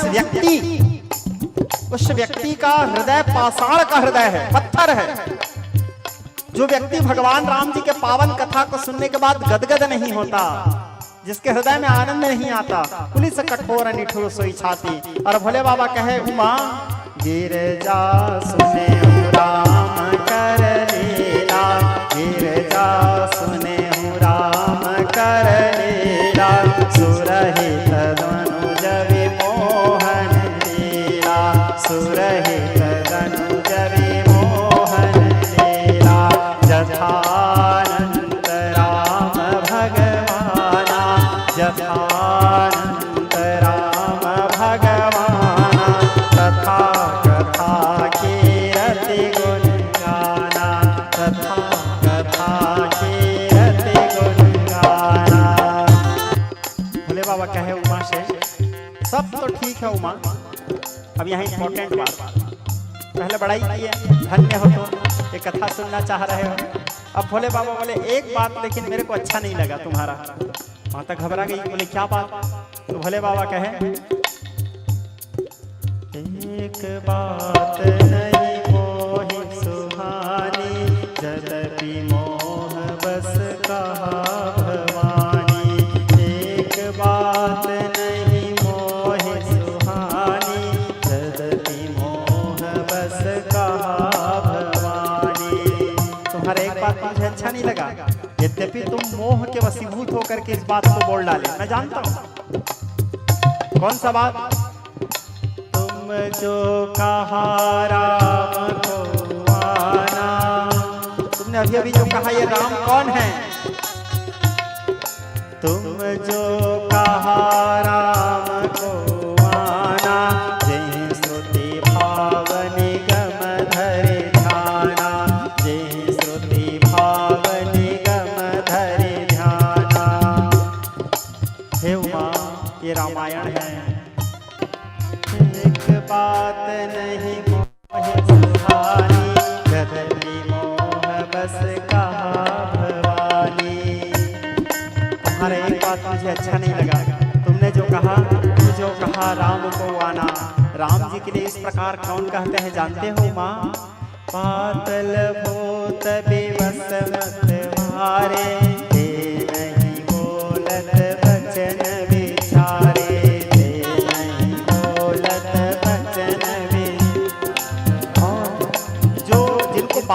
का रोग लग गया हो, जिनको ज्यादा बात करने का आदत हो, जिन्होंने पी लिया हो, जिसको भूत पकड़ लिया हो, वही ऐसे उठांग बात करते हैं जो तुमने किया है। जिनके मन रूपी दर्पण में मैल लगा हो, मकुर मलिन और नयन विहीना, राम रूप देखहि कीना। और हे उमा, जिस जो दया के पात्र है, जो भगवान के कृपा से च्युत है, जो निकृष्ट है, ऐसे व्यक्ति इस प्रकार प्रश्न करते हैं जो तुमने किया है। माता घबरा गई, आंखों में आंसू बहने लगा, भोले बाबा के चरणों में मन को लगाई, कहने लगी, महादेव, मैंने तो आपसे पहले कहा था ना महादेव, यद्यपि जो सीता नहीं अधिकारी, दासी मन क्रम वचन तुम्हारी, दासी मन क्रम वचन तुम्हारी। मैं इस कथा को सुनने लायक नहीं हूँ महादेव, लेकिन आप कृपा करके मुझे लायक बनाओ। मैं जानती हूँ मैं उस योग्य नहीं हूँ, लेकिन आप तो योग्य बना सकते हो ना महादेव, क्योंकि मैं आपकी चरणों की दासी हूँ। मैं नारी पावन, प्रभु जग पावन, मैं पवित्र नारी हूँ, लेकिन आप तो पतित पावन हो महादेव। तब फिर भगवान महादेव कहे, ठीक, एक बात समझो ध्यान से, जगत प्रकाश प्रकाश कराओ, मायाधीश ज्ञान गुण धाम माया। भोले बाबा कहें, ठीक ठीक, सारा संसार एक प्रकाश है और प्रकाशक कौन है? राम। ठीक है, चलो अब सुनाऊंगा राम कथा। क्या सुनाना है बताओ? बोले फिर क्या पूछे थे तुम? तो माता कहती है, प्रथम सुमय पूछा सोई कहूँ, जो मोह पर प्रसन्न प्रभु आहूँ, जो मोह पर प्रसन्न प्रभु। सबसे पहले मैं जो पूछी हूँ उस बात को मेरे को बताओ। भोले बाबा बोले, क्या पूछे हो? राम ब्रह्म चिन्मया विनाशे, सर्वरहि सबौर पुरवासी, नाथ धरहि नर तन के हेतु, मोहि समुझाय कहूँ वृष केतु। हे प्रभु, वो निर्गुण निराकार व्यक्त ब्रह्म साक्षाधीश्वर राम किस प्रकार नर रूप धारण किए, कैसे मनुष्य बने, वो निर्गुण निराकार सगुण साकार कैसे हुए, उस कथा को बताइए। तब भोले बाबा कहने लगे, भक्त के लिए, भक्त के लिए भगवान कुछ भी करते हैं, क्योंकि भगवान ने कहा है, नाना भांति नचाया भक्तों ने मुझे, भारावतारणम, भूभार हरण करने के लिए। हे उमा, क्यों अवतार लिए बताऊं? जब जब होई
जब जब धर्म में ग्लानि उत्पन्न होता है, अधर्म का साम्राज्य होता है, तब तब वो इस धराधाम में आते हैं, उभार हरण करते हैं और धर्म की स्थापना करके पुनः परम धाम गमन करते हैं। यदा यदो वृतिश्च वक्षयो वृतिश्च पावनम तदात भगवान निसम्मात्मानं सृजते हरि, श्रीमद्भागवत में कहते हैं। भगवत गीता में भी भगवान कृष्ण इस बात को कहे हैं, यदा यदा ही धर्मस्य ग्लानिर्भवति भारत अव्युत्थानम् धर्मस्य तदात्मानं सृजाम्यहम् परित्राणाय साधूनां विनाशाय च दुष्कृतां धर्म संस्थापनार्थाय संभवामि युगे युगे। जब जब धर्म में ग्लानि उत्पन्न होता है, अधर्म का साम्राज्य होता है, तब तब इस धराधाम में वो परमात्मा आते हैं और धर्म की स्थापना करके नकारात्मक ऊर्जाओं के विनाश करके पुनः परम धाम गमन करते हैं। अय उमा, एक बात को और सुनो। राम अनंत अनंत गुण अमित कथा विस्तार, सुनिया चरजन मानी हो जिनके विमल विचार। जैसे राम जी अनंत हैं, वैसे उनके कथा भी अनंत हैं। और राम अवतार एक बार नहीं हुआ है। भोले बाबा कहे राम अवतार एक बार नहीं हुआ है। कल्प कल्प हरि चरित सुहाए, भांति अनेक मुनीशन गाए। हरि अवतार हेतु जग होई, तब मिथ्य कह जाय न सोई। एक बार रामावतार नहीं हुआ है, कई बार रामावतार हो चुका है। और रामावतार भगवान का जन्म कोई एक कारण को लेके नहीं होता। ऐसे नहीं कि रावण को मारना है इसलिए राम जी का अवतार हुआ है। भगवान के जन्म के बहुत से कारण होते हैं। जन्म एक दुई कहूं बखानी, सावधान सुनो सुमुख शयानी। चलो एक दो कारण मैं तुमको बताता हूँ, सावधान होकर सुनो। भगवान के जन्म के कितने कारण हैं। पहला कारण, जया अरु विजय जान सबको, द्वारपाल हरि के प्रिय दो। बलवे प्रश्राप से दोनों भाई, तामस सुर देह दीन पाई। एक बात, भगवान के 24 अवतारों में से पहले नंबर के अवतार हैं सनत सनंदन सनातन और सनत कुमार। तो एक बार वो अपने माता पिता के दर्शन करने के लिए बैकुंठ गए। बैकुंठ में 7 द्वार हैं, 6 द्वार पार किए थे, 7वां द्वार प्रवेश कर ही रहे थे कि जय विजय उनको रोक दिए। क्रोध में आके जय विजय को श्राप दे दिए, सनत सनंदन सनातन सनत कुमार। क्या श्राप दिए? 3 जन्म तक जाओ असुर हो जाओ, 3 जन्म लगी द्विज परवाना, मुक्तन भय हते भगवाना। तभी वो लोग समय पा करके कनक हाट अपलोचन जगत विदित सुरपति मद मोचन 3 जन्म के लिए असुर बने। पहला जन्म में बने दंतवक्र शिशुपाल, दूसरा पहला जन्म में बने हिरण्यकश्यप हिरण्याक्ष, दूसरा जन्म में बने रावण कुंभकर्ण और तीसरा जन्म में बने दंतवक्र और शिशुपाल। ये भगवान के अवतार लेने का पहला कारण। कश्यप अदिति तहाँ पितो माता, दशरथ कौशल्या विख्याता। एक बार कश्यप ऋषि और माता अदिति भी तपस्या किए थे भगवान को बेटा के रूप में पाने के लिए। तो कश्यप ऋषि और माता अदिति के तपस्या के वरदान स्वरूप भगवान उनके बेटा बन करके जन्म लिए थे। तो भगवान के जन्म के एक कारण कश्यप ऋषि के तपस्या है, भगवान के जन्म के एक कारण जय विजय के श्राप उद्धार है। ये 2 कारण तो तुमको मैं ऐसे ही बता दिया। और एक कारण सुनो भगवान के जन्म के, और एक कारण मैं तुमको बताता हूं। एक कारण यह है कि तहां जलंधर रावण भयं, रणरति राम परम पद दयं। जलंधर को तो जानते हो देवी? बोले हाँ जानती हूँ।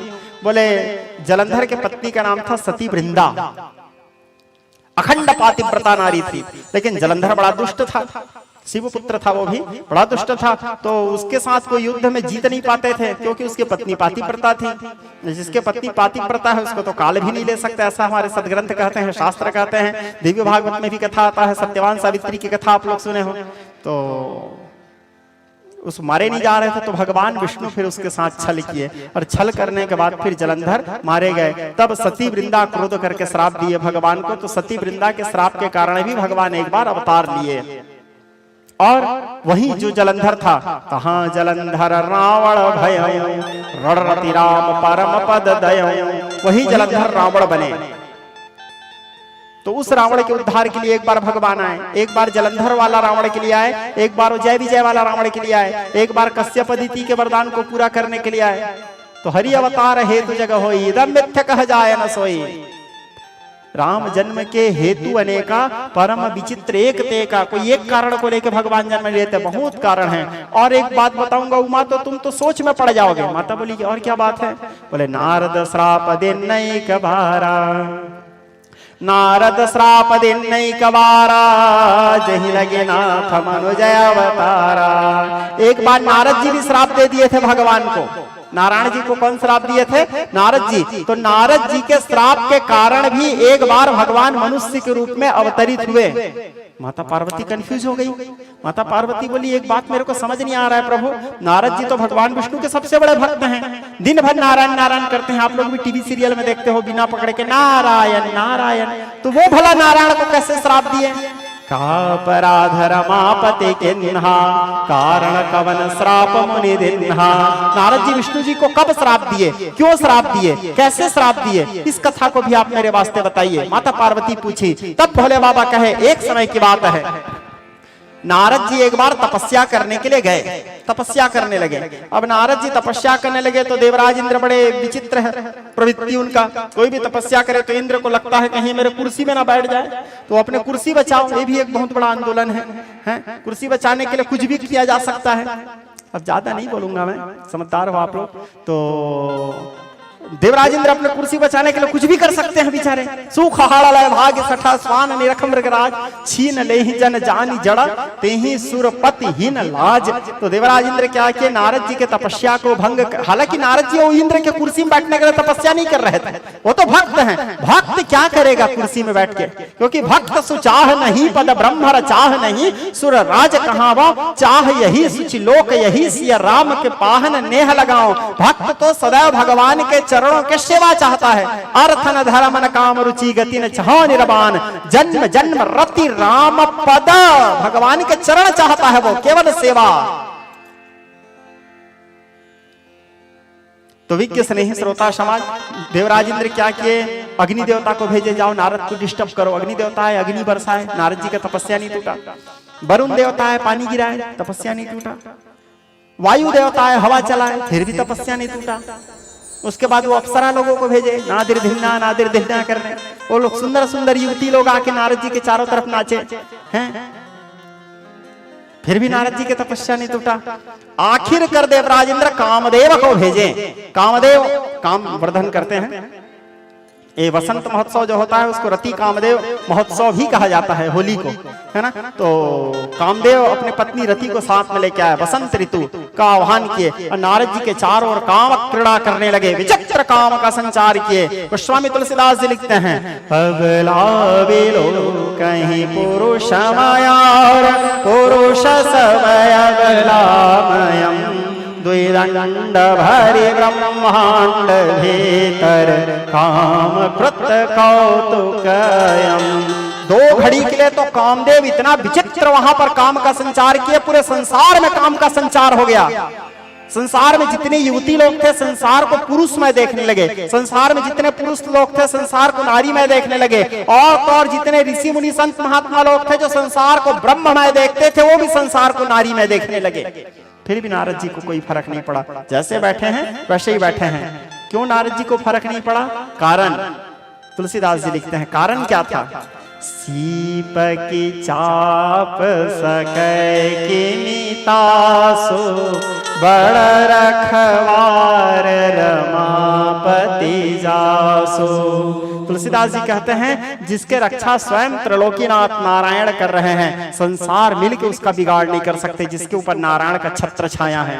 कारण मारने वाला है भगवान, बचाने वाला है भगवान। और वो जो परमात्मा है, अलख निरंजन भव भय भंजन जन मन रंजन दाता। नारद जी तो तपस्या में बैठने से पहले ही बोल दिए थे, हमें शरण दे अपनी चरण में, कर निर्भय जग त्राता। तूने लाखों की नैया तारी तारी, हरि हरि जय जय नारायण नारायण हरि हरि, श्रीमन्नारायण नारायण हरि हरि। तो सीप की चाप सकै किमी तासु, बड़ा रखवार रमा पति जासु। स्वयं नारायण की कृपा था, इसलिए नारद जी के ऊपर में कामदेव काम का संचार नहीं कर पाए, कामदेव हार के चले गए। कामदेव नारद जी से हार गए। अब जाने के बाद नारद जी का तपस्या पूरा हुआ, नारद जी सबसे पहले अपने पिताजी के पास गए। जा करके पिताजी से बोले, पिताजी। ब्रह्मा जी बोले, क्या बात है बेटा जी? तो बोले, पिताजी मैं काम के ऊपर विजय प्राप्त करके आया हूं। बोले, धन्य हो पुत्र, वाह वाह बेटा, आयुष्मान भव पुत्र। बोले, आता हूं भोले बाबा को बता के। बोले, पिता तो खुश होंगे ही पुत्र के प्रशंसा, पुत्र के कार्य में सिद्धि देख करके। भोले बाबा के पास आए, भोले बाबा को बोले, महादेव प्रभु, मैं आपके ही समान कामदेव के ऊपर विजय प्राप्त किया हूं। महादेव देखे, बोले, गए फंसा नारद। बोले, महादेव जानते हैं नारायण जी के माया को। क्यों? भगवान महादेव भी कई बार भोग चुके हैं। भगवान नारायण जी तो महादेव को भी नहीं छोड़ते। जब समय आता है तो नारद का गर्भ मिटाया था तुम विश्व मोहिनी दिखलाई, शंकर अज मोहित कर डाले तब बचे कौन नर बतलाई। जब भगवान शंकर को नहीं छोड़ते तो दूसरे को कहां से छोड़ेंगे? जो उनके आराध्य हैं, या ये समझ जाओ जो उनके भक्त हैं, या ये समझ जाओ जो उनके भी नाथ हैं। जगन्नाथ नाथम सदानंद भाजाम, शिवाष्टक कहता है, उनको तक वो अपने माया में नचाते हैं। कारण जो माया सब जगह ही नचावा, जासु चरित लखी काहू न पावा। कहने का तात्पर्य एक लाइन में कहूं तो, नहीं माया प्रभु जी का किसी ने पार पाया है, नहीं माया प्रभु जी का किसी ने पार पाया है। निराले काठ के मूर्ति जो सारे जग नचाया है, निराले काठ के मूर्ति जो सारे जग नचाया है। निराले काठ के मूर्ति जो सारे जग नचाया है, नहीं माया प्रभु जी का किसी ने पार पाया है। इसीलिए तो साधु बनिया सत्यनारायण कथा में कहते हैं, तन माया मोहिता सर्वे ब्रह्मादि बौकसा न जानन्ति गुणारूपम तव सर्वेदम प्रभु मूढ़ो अहम कथम जाने मोहितस्त माया। हे प्रभु, आपके माया को तो ब्रह्मादि देवता नहीं समझ सकते, मैं मूढ़ मनुष्य आपके माया को कहां समझ पाऊंगा। भगवान शंकर तुरंत समझ गए, नारद जी के साथ भगवान लीला कर रहे हैं। तभी नारद जी के मुंह से ऐसा शब्द आ रहा है, ऐसा प्रतीत हो रहा है नारद जी को घमंड आ गया है, काम के ऊपर विजय प्राप्त किया हूं, अहंकार। भोले बाबा लेकिन जो भी हो सबका भला चाहते हैं। क्यों? क्योंकि वो शिव शब्द का अर्थ ही कल्याण है। तो भोले बाबा बोले, नारद कलातीत कल्याण कल्पंतकारी, मेरे को बताए ठीक है, किसी को मत बताना, क्योंकि अपने सिद्धि को व्यक्ति को हमेशा गोपनीय रखना चाहिए। नारद जी मन में सोचे, भगवान शंकर मेरे से जल रहे हैं, क्यों नहीं बताऊंगा, मैं सबको बताऊंगा। इनको जलन हो रहा है कि दुनिया को पता चल जाएगा कि मैं भी काम के ऊपर विजय प्राप्त किया हूं। आज तक दुनिया वाले यही जानते हैं कि केवल भगवान शंकर कामदेव के ऊपर विजय प्राप्त किया है। दुनिया वालों को कहीं ये पता चल जाए कि नारद भी काम के ऊपर विजय प्राप्त किया है तो इनकी बड़ाई क्या है, थोड़ा सा कम हो जाएगा। शंकर भगवान किया तो नारद भी तो किया था, कौन सा बड़ा भारी बात है। तो अपने बड़ाई कम न हो इसलिए मेरे को मना कर रहे हैं, भगवान शंकर मेरे से जलते हैं। नारद जी के अंदर विचार आया, क्यों नहीं बताऊंगा। और पहुंच गए नारायण जी के पास। भगवान शंकर बोले, हरि इच्छा भावी बलवाना, वही है सोई जो राम रचि राखा, को करी तर्क बढ़ा वही शाखा। नारद जी पहुंचे आखिरी करना नारायण जी के पास, जहां उसको नहीं जाना था वहीं चले गए। कालो न आता वे में वे आता, काल स्वयं नहीं आता, हम जाते हैं काल के पास। नारायण जी के पास जाकर के नारद जी कहे, प्रभु मैं भी भगवान महादेव के समान कामदेव के ऊपर विजय प्राप्त किया। नारायण जी सुने, समान, बोले महादेव के समान। बोले, फिर नारद जी को भगवान नारायण जी तो परम छलिया हैं, बोले ओहो धन्य हो नारद जी, लेकिन एक बात बोलो, तुम्हारे लिए काम के ऊपर विजय प्राप्त करना कौन सा बड़ा भारी बात था। तुम इतने बड़े तपस्वी हो, इतने बड़े ब्रह्मचारी हो, वो तो कामदेव को हारना ही था तुमसे, हैं? साथ में मेरे भक्त भी हो, तुम्हारे जैसे भक्त पाके तो मैं भी धन्य धन्य। अब नारद जी का क्या कहना, नारद जी तो गदगद हो गए। और गदगद होकर के नारद जी वहां से बोले, सब आपकी कृपा है प्रभु, सब आपकी कृपा है बोल के चले। नारायण जी तुरंत माया के विस्तार किए। कैसे माया? देखते देखते एक नगरी बसा दिए भगवान, माया का नगरी। और उस माया नगरी में एक शील निधि नाम के राजा बना दिए। हजार हजार दास दासी सेवक सैनिक सब उस शील निधि राजा के पास। और उस शील निधि राजा के एक बेटी भी बना दी जिसका नाम था विश्व मोहिनी।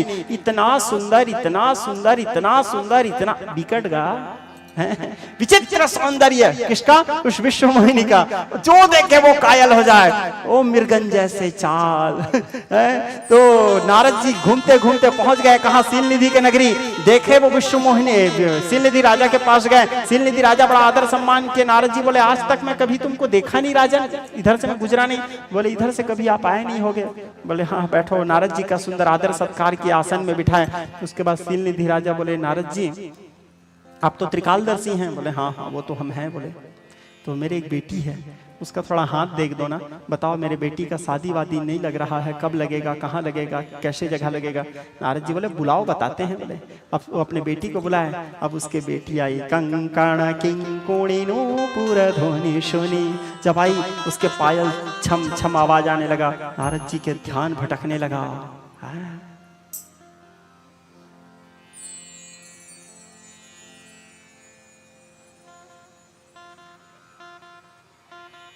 आए नारद जी के पास बिठाए।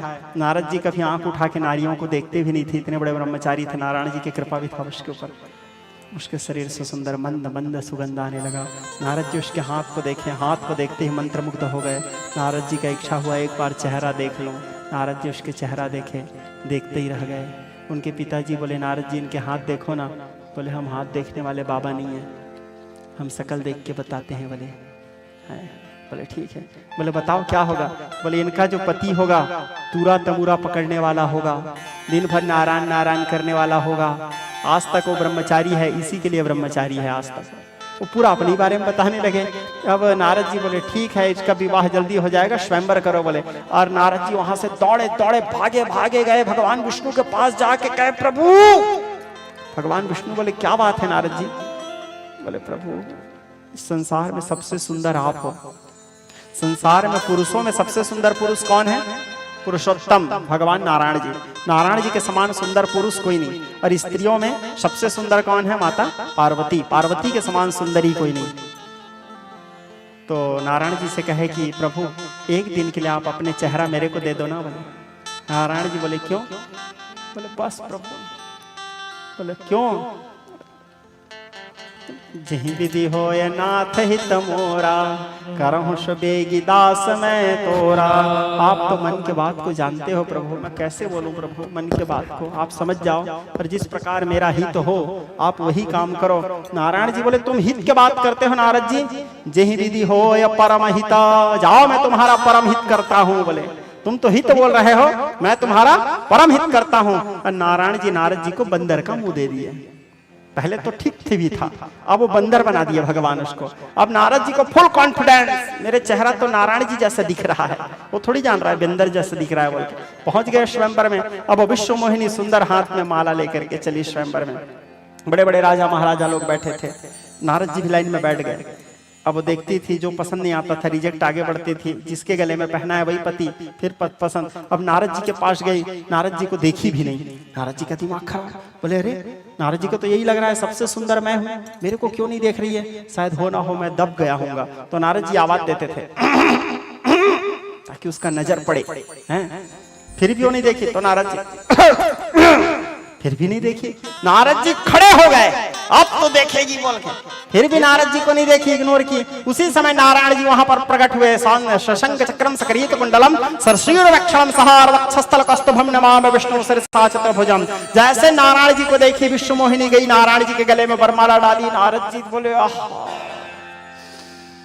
पहली बार किसी को पसंद किया था, पहला प्यार गा गलत चले गए। बोले अब नारद जी बड़े दुखी हो गए। नारद जी मारे क्रोध के कांपने लगे। भगवान विष्णु हमेशा छल करते हैं, परम स्वतंत्र न सिर पर को, क्योंकि भगवान विष्णु के ऊपर कोई है नहीं, कोई उसको अनुशासित नहीं करते। जो चाहे वो कर देते हैं, वो जिसके साथ चाहे जैसे चाहे वैसे कर देते हैं। बिगड़ गए हैं नारायण जी। आज मैं नारायण जी को उचित दंड दूंगा।